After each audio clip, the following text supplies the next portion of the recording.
And now for the final program of the day, please welcome our panelists. The Honorable Sasha Baker, Head of National Security Policy at OpenAI. Joshua Marcuse, Director of Strategic Initiatives for Google Public Sector, and Thiyagu Ramasamy, Head of Public Sector at Anthropic, for a discussion on delivering AI for national security, moderated by Chris Kirchhoff, former Director of DIU-X and author of Unit X, How the Pentagon and Silicon Valley Are Transforming the Future of War. Well, good afternoon to the last panel between you and happy hour. So we're going to be extra entertaining for the next 45 minutes. We are luckily here with three of us are very old friends, and we have a new friend as well in Thiyagu to my right. So this is going to be, we're going to call it a franel, not a manel, but a franel. I'm absolutely delighted to introduce our three panelists who are each really wonderful people. Thiyagu grew up in Tamil Nadu, studied computer science, not medicine, computer science, disappointing his parents potentially, who then came to the US and had an extraordinary career working on technology, first at the state and local level, then for NGA, and then finally for Amazon Web Services, where he led both the IC and the DoD accounts, which is a job that led him into his current role as head of public sector at Anthropic. Josh is a force for those that have met him. He is somebody so dedicated to the mission that in his first big assignment at the Pentagon, he actually slept in his office for a number of days in a row to complete a landmark paper called The Force of the Future, which was, unfortunately, like many of Josh's ideas, an idea ahead of its time, formally vindicated. Josh went on to lead the Defense Innovation Board as the inaugural executive director there, and is now at Google. And then last but not least is my good friend Sasha Baker. We served together on the joint staff. We knew then that we would someday all be working for Sasha, which indeed happened. She went on to serve as Senator Warren's national security advisor, to lead strategic planning on the National Security Council, and then to serve as the top Pentagon official on policy before moving on to OpenAI. I thought we would start with a scene that both Anthropic and OpenAI experienced that will someday be featured in a Mission Impossible movie. The scene is what it takes to move model weights into the classified environment. Sasha, do you want to start? Chris, say the last part again. It's hard to hear you from here. Oh, sure. What it took to take a model from OpenAI and move it into the classified space. Yeah, it's a great question, and it's something actually that we're really excited just this week we have done for the first time. So OpenAI has a partnership that we're really proud of with the Department of Energy, with the NNSA National Labs, Los Alamos, Lawrence Livermore, Sandia. And as part of that partnership, we have deployed our most capable reasoning models into their classified environment in order to facilitate the work of national science across a range of issues, from physics to biochemistry and to nuclear nonproliferation. And the milestone that we achieved this week was the deployment of our model weights inside of the classified environment at Los Alamos, which, if any of you have seen the new Mission Impossible movie, it was a little bit like that. Like, they're like physical briefcases with the bottles and the weights in them, and traveling across the country. It was not an easy choice for us, because that is the IP that makes OpenAI what it is. That's the special sauce. And we'd in fact never done this before. And we had a lot of internal conversations about, should we do this, and is it safe to do this? And as the sort of resident national security person inside the company, I raised my hand to say, these are the guys that literally, they secure the nuclear weapons. Like, I think if we're going to do this anywhere, this is the place to start. And so we're really excited about it. We're really excited about the kind of scientific advancements that we think it's going to enable. We're incredibly grateful to have just fantastic partners on the Department of Energy side of the house, and more to come. So Thiyagu, you were also in a Mission Impossible scene. Do you want to share that with us? The briefcase sounds a lot more interesting, but we primarily deliver our models through the hyperscalers. Amazon Web Services, the top secret and secret regions is where we deployed. We've ironed the process out quite a bit now, where we've been consistently deploying models. But I think your experience is like sort of from a prior life when I was at Amazon.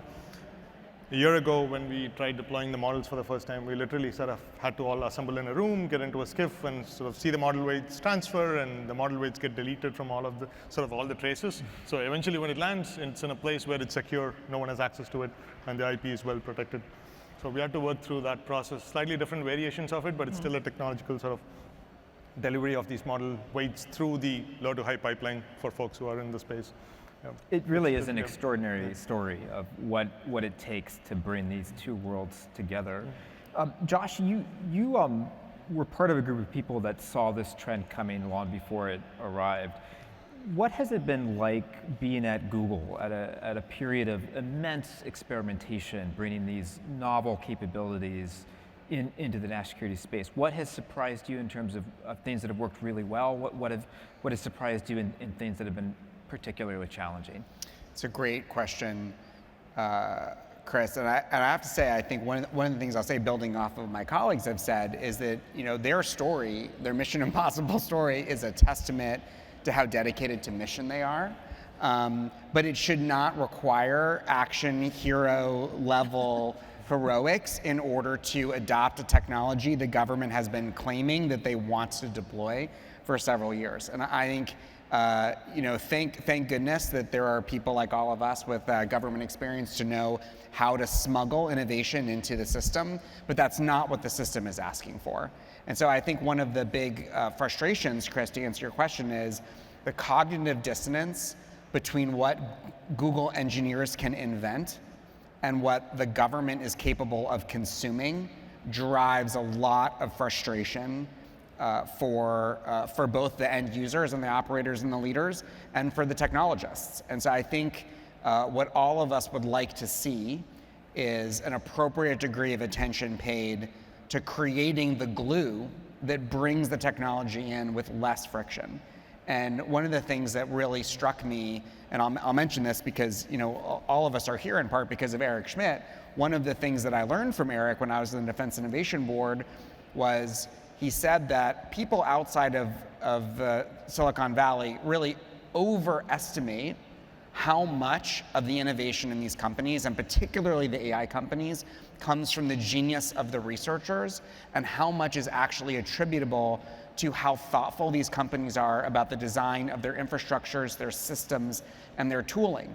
So we tried to understand what would it take for the Department of Defense to become as capable at artificial intelligence as Anthropic, OpenAI, or Google. And the result is it has so much more to do with the abundance of compute, the sophistication and modernity of the infrastructure, the set of tools and tooling that are available to the coders, and much less to do with the salaries that the engineers are paid. And I think in the new era of generative AI with vibe coding, so much of the finite, discrete, mathematically quantifiable skills that we used to rely on super scarce talent to perform will now be performed by the models themselves at superhuman intelligence capabilities. So the ability for the government to actually empower themselves with these tools, to become a better user of these tools, is really ripe for them to seize.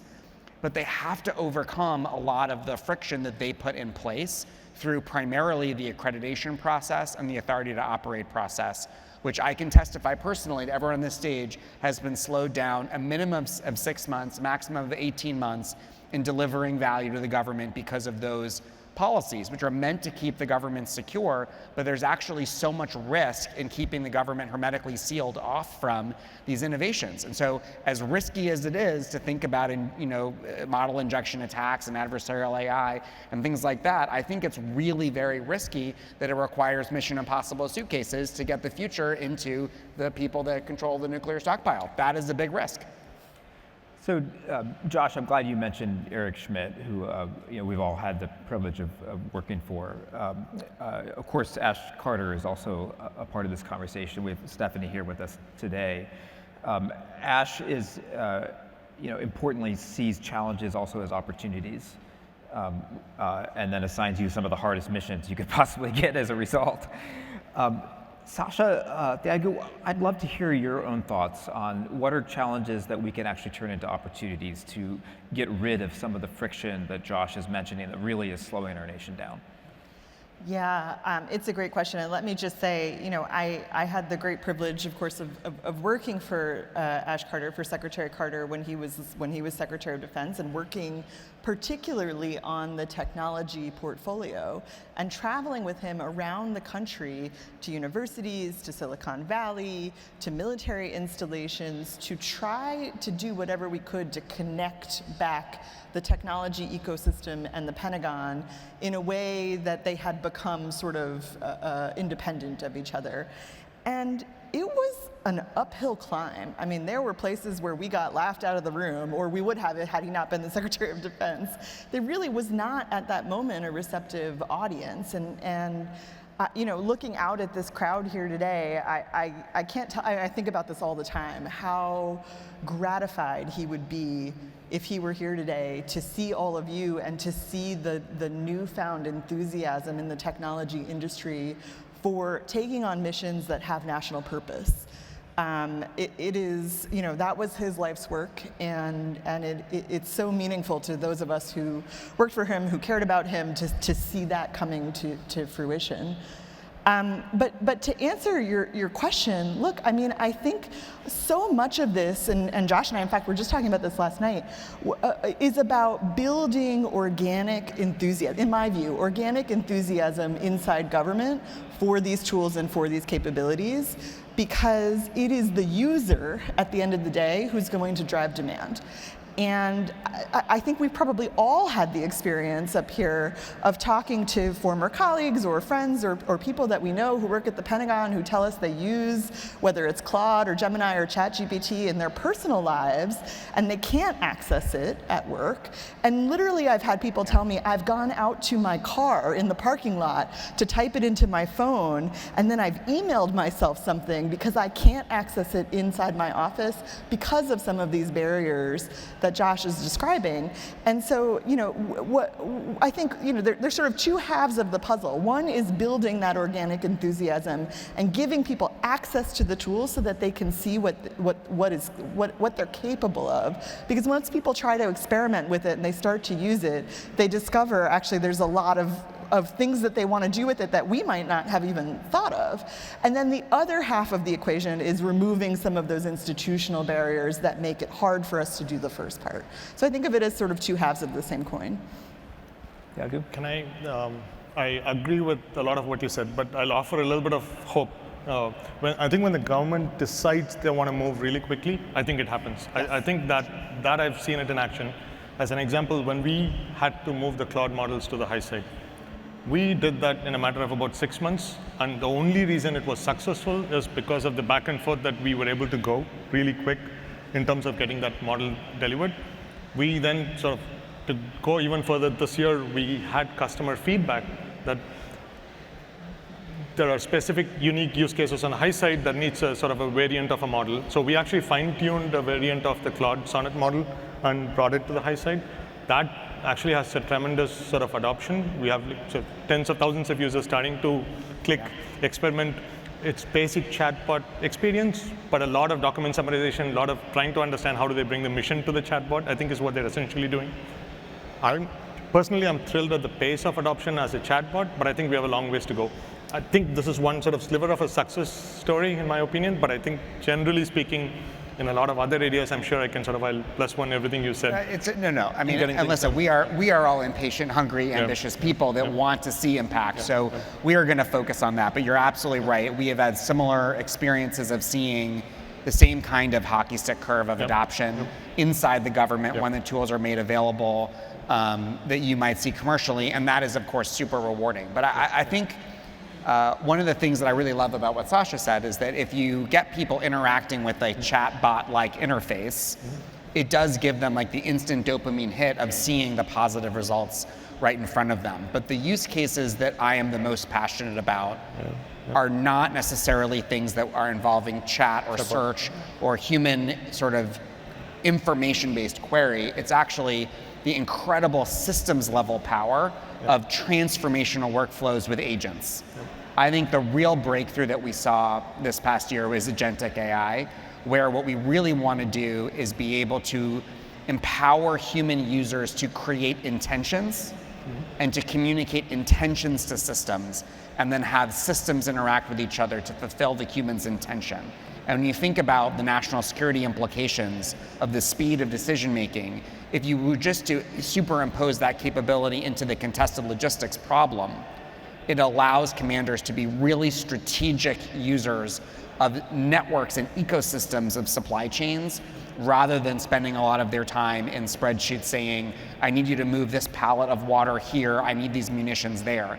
And that's a great example. And all of our companies are working on those kinds of use cases, which I think are the things that will have the most transformational impact on mission. And that is the next horizon that we all have to get over. We are superpowering human users, but I really want to get to the machine-to-machine interactions with the appropriate responsible bounding boxes around it. So this is a great moment with 3 people from the Frontier Labs that are actually pioneering this technology right now. Could you just break down for the audience who maybe has heard the term agentic AI but hasn't really gotten the full explanation? What is an agent? What is agentic AI? And how does it apply in national security? You're the most technical person that do it. The definitions of agents vary quite a bit, but broadly speaking, removing with some sort of a human oversight, providing the machines its own agency to go make decisions, give it sufficient tools, give it sufficient data, but then allowing it to actually drive to a conclusion for what you're tasking it to do and bringing back the output back to the human. I think that's what we define as an agent. It's not a predefined workflow where it's a very specific summarization or a sequential action that you're asking the model to do, but it's something much more agentic, much more sort of, the model has much more agency to make the determination for what the output should be. I think that's sort of how we define agents. I would love to hear your feedback on how you think about it. Yeah, I mean, I think that's exactly it, right? And you can imagine the spectrum of the types of work that agentic systems might be able to do, from the low end to the high end, from the sort of, ways in which it could change any individual person's life. You imagine almost having like an individual personal assistant that lives in your phone who can book your hotel room for you, that knows if your plane is delayed, that that can take care of some of the minutia that we all manage on a daily basis. You can outsource that now to an AI. All the way up to the kinds of projects that Josh is describing that could have real strategic significance, both in the military domain and for national competitiveness writ large, and everything in between there. And so, I think a number of our founders, CEOs, executives have talked about this publicly, that this is technology that this is the next breakthrough. And I think we're basically there. But of course, like any breakthrough, we're on the maturation scale. And so I think the point about appropriate human intervention points and responsible sort of check-ins, that matters a lot when you're booking a hotel room, because you don't want to stay at a hotel you don't want to stay in. But it matters even more when you're talking about these potentially strategically significant efforts underway. I want to say to our government colleagues, I actually give the Pentagon in particular a great deal of credit for being ahead of thinking through some of these things in terms of the policies that they've put in place, where they want to have a human in the loop, and building policies that are resilient to change in the technological landscape, because they're based on some fundamental principles about the way the United States engages in warfare and how we would conduct ourselves in these kinds of moments. So I like to think that gets us ahead of the game, such that we're not putting commanders in the position of having to make these really difficult choices in a moment of crisis, but rather that there's a body of doctrine and other things that will guide us in the appropriate direction. So this leads us into a conversation about partnerships.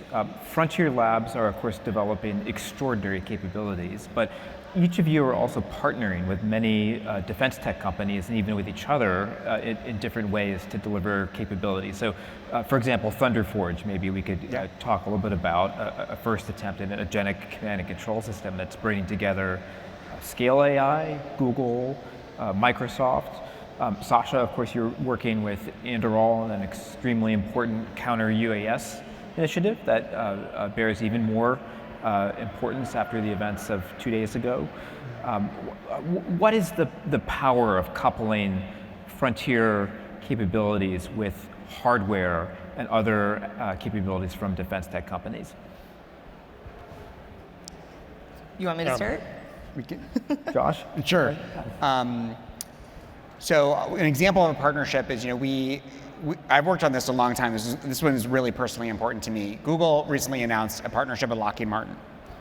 And I think the reason why that was so important is when I think about the time that we all three spent together following Ash Carter's vision of really creating this sort of outpost of DoD in Silicon Valley, we really had this very specific perspective on what venture-backed innovation looks like. And during that period of time, in the early days of that sort of period in the innovation movement in DoD, there was both an embrace of the Silicon Valley ethos and companies and a denigration of the traditional primes at that expense. And so we really viewed two separate supply chains of innovation, and there was a lot of tension between them during that time. And I understand where those attitudes came from and why we had those views. But as I spent more time in the industry, and I think as the department matured, we came to understand that it was really about the interaction between the well-established companies that were building incredible, exquisite hardware and also systems at scale, and then this new vanguard of companies that were building AI built in the cloud, and getting them to interact with each other was really where America was going to get the best advantage and the principle of comparative advantages. And therefore, the role of the government is to incentivize the collaboration. So for 20 years, we've had these mentor-protege programs between large companies and small companies. And the next generation of industrial policy for the department will be the correct types of incentives between the well-established, fully scaled, mature companies that build whole platforms, and then the software companies and the AI companies that empower and enable and continually upgrade the capabilities of those larger platforms. And so, there's also space in the deconsolidation of the industrial base for the so-called neoprimes, companies like Anduril as well, which are trying to be within one company the best of both.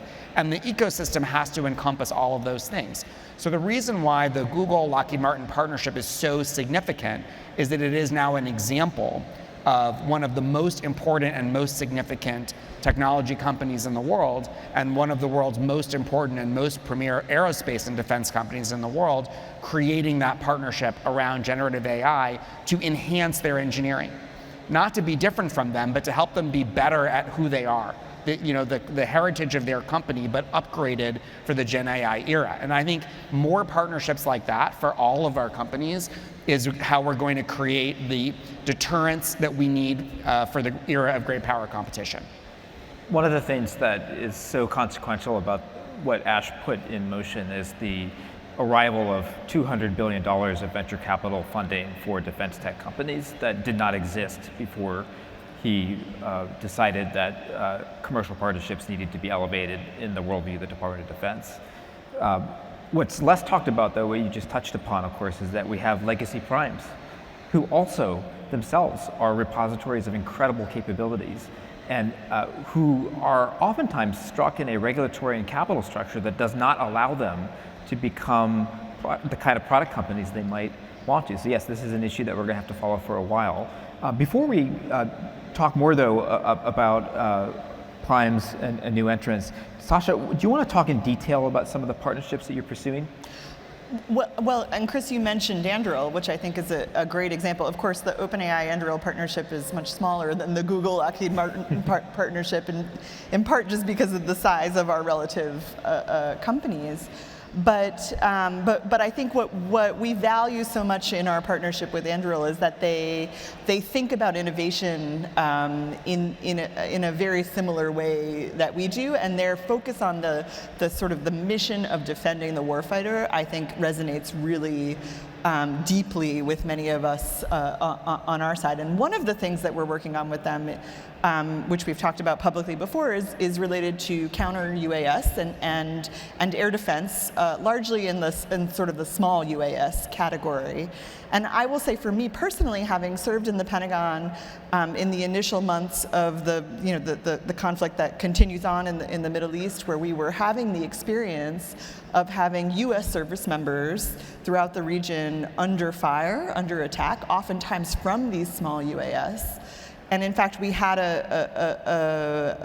situation in Jordan where we had a handful of U.S. service members who were killed, in part because it happened very quickly. There was a lot of fog of war in that moment. There was a friendly aircraft that was also incoming at the same time. There was a question of distinction of what are we seeing and can we be sure? And unfortunately, it resulted in a loss of life of U.S. service members, and that is a day that any of us who've served in government never want to experience. And so when we talk to Anduril about how we can use our models to speed up some of their air defense systems in terms of awareness and identification, because one of the things that AI models are already very, very good at, and in fact way better than humans, is pattern detection and identification in these kinds of scenarios. And if you can buy the human who is having to make a decision about what is this thing that I see on a radar screen that's coming towards me, is it friendly? Is it hostile? Is it big? Is it small? How fast is it coming? How much time do I have? If you can give them more of that information faster, it's human nature that the more time you have to make a decision, the more likely you are to be able to make a smart, an informed decision and a better decision. And anything we can do to even just seconds, if not ideally minutes, to give that person in uniform who is potentially in harm's way more time to make an informed choice. It's a small example, but could have these incredible implications for how we think about the defense of our service members who are oftentimes out in pretty exposed locations. Can you break down for the audience, what is it? How does the fusion between a model and then hardware work in this case? Yeah, well, look, I think it's different in every case, and this is part of what we're exploring with Anduril, is how can we bring these pieces together? But essentially, there is technology that already exists that does some of this identification work, but with the reasoning models that many of our companies are now able to offer, there's a sort of speed of recognition and of translation and of being able to feed back information to a user in a format that a human can understand, right? Because a lot of this is happening behind the scenes, and we would not want to see the guts of the analysis in real time. So doing, having a user interface that is then friendly enough for the whether it's a military service member or in other contexts it might be somebody else to interpret. Bringing that all together, it will be different, I think, in every partnership case, in every technology, but it's really powerful. And I walked through the exhibit room on our way to come here, and seeing some of the robotic demonstrations, the drone arena, some of the things that are on display here today in real time, I think are other examples of exactly this kind of fusion, where we're at a point where we can think about pairing AI technology with hardware, merging them together and giving whether again the military or otherwise a real strategic advantage. So Thiyagu, Anthropic has also partnered in a number of cases, particularly with Palantir. Do you want to share with the audience some of those partnerships and what capabilities they're bringing together? Maybe I'll keep it slightly more simple. In my role, my primary sort of goal is to sort of maximize how do I advance federal adoption of these models? How do I make sure that the customers have the best use and adoption of these models. And for that, I need to meet the customers where they are. Right? I mean, like, that's sort of what I look at. How do I integrate this? Ideally not in into the their parking lot. Yes, in their mission workflows, in their systems. And I think that's sort of the underlying premise for the Palantir partnership. I think what we've done is sort of worked with Palantir to make sure that the models are built into the ecosystem. Palantir has really good, rich data ecosystem, but how do you use the models to then power the next phase of AI? I think that's sort of how we think about it, and that's the partnership that we built. And I think, like, generally, I think that's something like it's hardware, but it's also the software, it's also the ecosystem where it's being adopted by the federal customers today. And I think we would want to maximize that as best as we can, and all in the goal of how do we maximize the outcome for the end customers of those systems. I think that's what we're really aiming for. I think the speed to execution is much better if you actually partner together and make it a win-win from a collaboration perspective for our end customers, whether it's the IC analysts or the warfighters.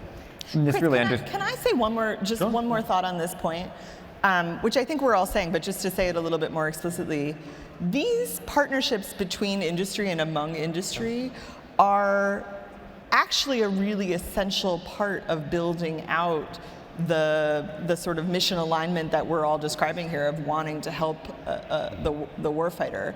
And I again think back to something that Ash Carter used to say all the time, which is we don't build things in the Pentagon anymore, right? So if you want to actually have the physical object created, you're talking about working with industry. And it's not just the sort of like really high-end robotic kind of things that almost feel like they're from a sci-fi movie type technology. It's also really basic things like Josh mentioned, contested logistics. You could think about the military healthcare system. There are so many industry partners who are playing at every level of helping the Department of Defense achieve its mission. And the more that we can collaborate amongst each other, the more we're able to provide that service that Thiyagu is describing. This goes back to Josh's observation that we're building an ecosystem here. That's right. And presently, one of the unique features of that ecosystem is the degree of cooperation among people that otherwise might be competitors. And it'll be, I think, so important for us to preserve that ethic, because it will allow, again, the maximum experimentation possible.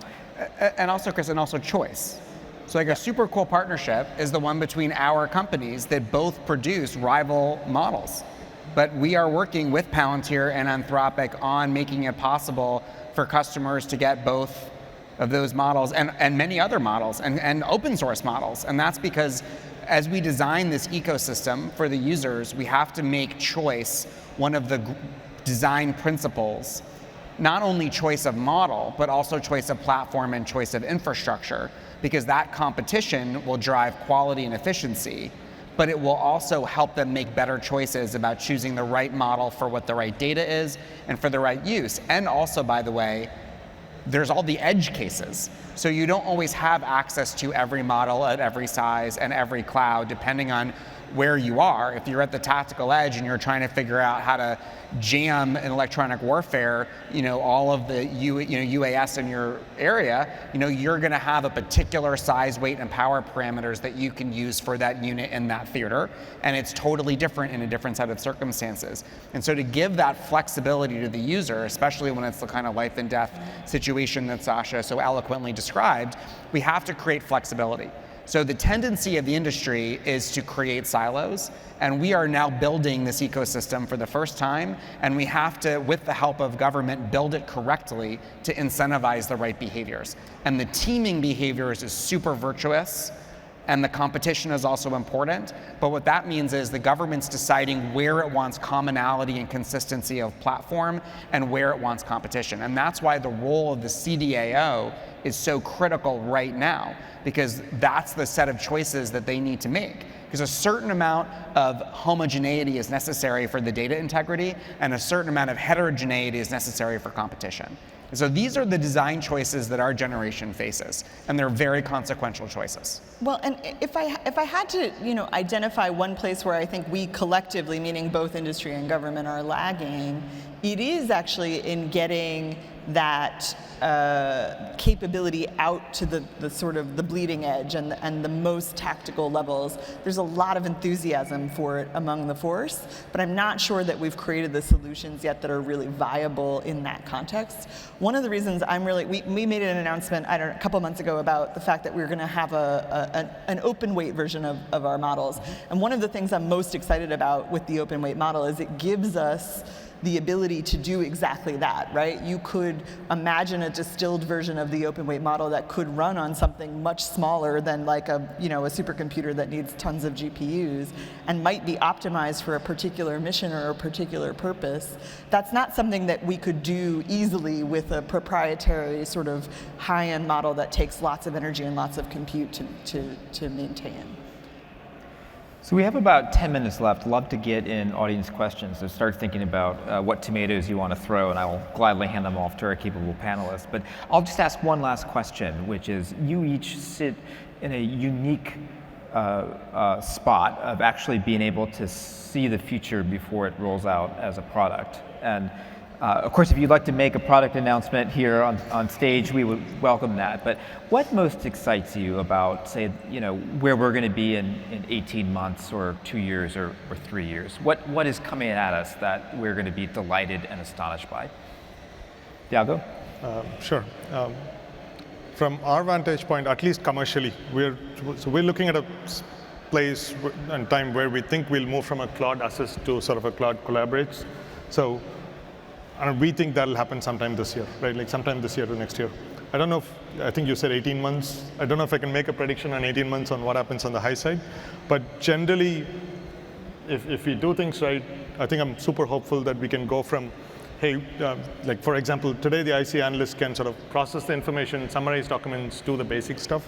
But hopefully we get to a place where they can actually use the model as a virtual collaborator that sort of not just asking questions, but it's also guiding the analyst in terms of not just identifying the risks, but also providing solutions to those risks, right? I mean, and sort of counter strategies to how to work around them. I'm hopeful that that is the space that we would be in. So there's an AI agent or a team member that's collaborating with humans, working alongside humans within hopefully 18 months. I think that's what I'm looking forward to. Josh? Yeah. I don't think it will be 18 months, but I will give you a further reaching prediction, which is always a risky thing to do on the fly and on stage. But I think that these models are getting more and more sophisticated at making predictions about the future, and they're being enriched with more and more data about the present, and we're adding in physics models, and we're adding in weather models, and what we're essentially building is at least the ability to create a digital twin of the battlefield. And once you have that verisimilitude of reality that you can operate in a simulation, that totally changes the way we develop strategy, and it develops the way we do modeling and simulation. It changes the way we predict the future of outcomes of conflict in ways that I think has the capacity to change the character and the nature of war and create a new form of deterrence. Because today we focus on the actions that we take and the capabilities that we build to deter human decision makers from taking actions that would disrupt and destabilize peace. And in great power competition, we know that both competitors will be relying more and more and more about their analytical judgments being advised by models, and the more accurate the models and the simulations are, and the more accurate the digital twins are, the more capable we will be of convincing the adversary that today is not the day. So my hope is that the technology we are building will lead to greater peace and greater stability and less conflict, because we will be able to consult those digital twins and be able to say, we can predict with a high degree of accuracy that if you invade Taiwan, you will lose, and I have the receipts. And I hope that that is how we, as the free world, prevent great power competition from spilling over in these negative ways. And I think the models we're building hold a key to being able to unlock that potential in the future.